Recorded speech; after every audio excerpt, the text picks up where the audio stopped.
तो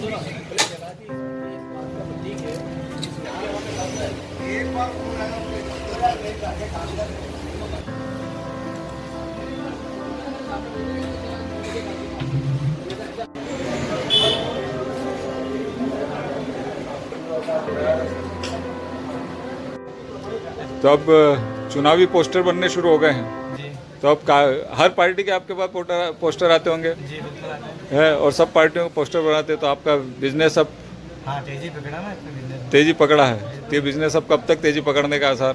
चलता है, देखो चलेगा। अभी चुनाव फिर आ रहे हैं, 8 दिन के भी नगर चुनाव, इसमें भी काम बढ़ेगा।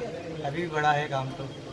तो किस तरह के पोस्टर बनाने के लिए ज़्यादातर आते हैं आपके पास? फ्लेक्स बैनर, फ्लैक्स बैनर ज़्यादा बनाने का आते हैं, प्रचार पार्टी के, प्रचार पार्टी। हाँ जो खड़े होते हैं कि हमारा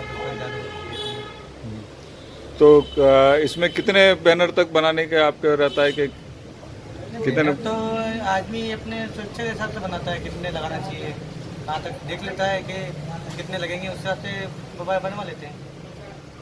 तो क्या नाम है आपका? मेरा हेमंत नाम है। चुनावी माहौल चालू हो गया, पंचायत चुनाव, निकाय चुनाव की सारी चीज़ें तैयार हो गई। अब आप देख सकते हैं यहाँ पर पीछे भी काफ़ी पोस्टर्स बैनर्स वगैरह बनने लग गए हैं। सब पार्टियों के लोग यहाँ पर बैनर्स बनवा रहे हैं। हमारे साथ एक वरिष्ठ कैलाश सिंधोलिया जी हैं, जिन्होंने काफ़ी चुनावी एक्सपीरियंस है। इनसे इस बार के चुनाव के बारे में जानना चाहेंगे। सर, लगातार चुनाव प्रक्रिया बदलती रही है, आपका काफ़ी लंबा एक्सपीरियंस है चुनावी माहौल को देखते हुए, तो अभी कैसा देखते हैं इन चुनावों को आप? निकाय चुनाव और ग्रामीण क्षेत्र में चुनाव हो रहे हैं। इन दिनों नगर निकाय के चुनाव होने जा रहे हैं, जिसके तहत शहरी क्षेत्र में पार्षदों के चुनाव होंगे।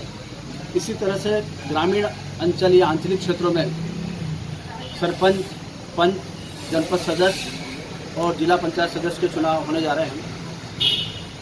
आपका जो सवाल है कि तब की चुनाव प्रणाली और अब की चुनाव प्रणाली में क्या अंतर है, तो एक बड़ा अंतर ये देखने को आ रहा है कि पिछले चुनाव में जो भी उम्मीदवार हुआ करते थे, उसका चुनाव प्रचार करने का जो तरीका हुआ करता था, लाउड स्पीकर के माध्यम से हुआ करता था, टांगों के माध्यम से हुआ करता था, वाहनों के माध्यम से हुआ करता था, और शहर में वो भ्रमण करते थे और अपने प्रत्याशियों का गुणगान उनके माध्यम से या उनकी उपलब्धि को बताया जाता है। लेकिन इन दिनों एक सोशल मीडिया का एक बहुत बड़ा प्लेटफॉर्म सामने आया है, और सोशल मीडिया के माध्यम से प्रत्याशी लोग कहीं न कहीं अपनी बात मतदाताओं के समक्ष रखने जा रहे हैं।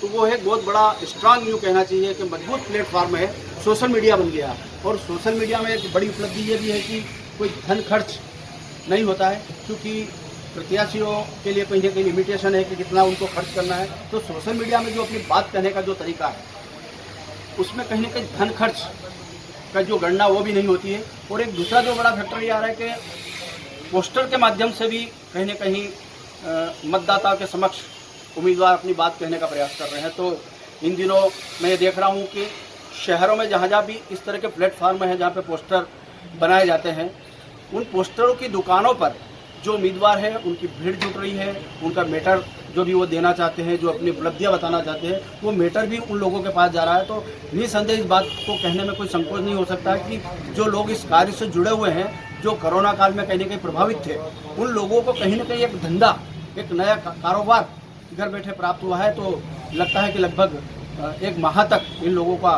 जो कामकाज है वो बड़ा परवान पर रहेगा। उनको भी अच्छा आय इस माध्यम से होगी, चुनाव के माध्यम से उन लोगों को, विशेषकर छोटे जो काम धंधे वाले जो लोग हो, उनको कहने के आय में वृद्धि होगी, मेरा ऐसा मानना है। तो ये हमारे साथ वरिष्ठ कैलाश सिंधोलिया जी थे, जिन्होंने काफ़ी चुनाव का एक्सपीरियंस भी रहा हुआ है। तो जिस तरह से वर्तमान परिस्थिति में चुनावों की जो प्रक्रिया चेंज हुई है, सोशल मीडिया जिस तरह से तेज़ी से फैला है, उसके माध्यम से यहाँ पर प्रचार प्रसार सामग्री ज़्यादा तेज़ी से वायरल होने लगी है। तो कहीं ना कहीं, और दूसरी चीज़ ये जो जितने फ्लैग्स और बैनर वालों का जो काम धंधा तेज़ी से बढ़ा है, रोजगार में जो तेज़ी आई है, वो कहीं ना कहीं इन लोगों के लिए, शहर के लिए और सबके लिए लाभदायक भी रहेगी।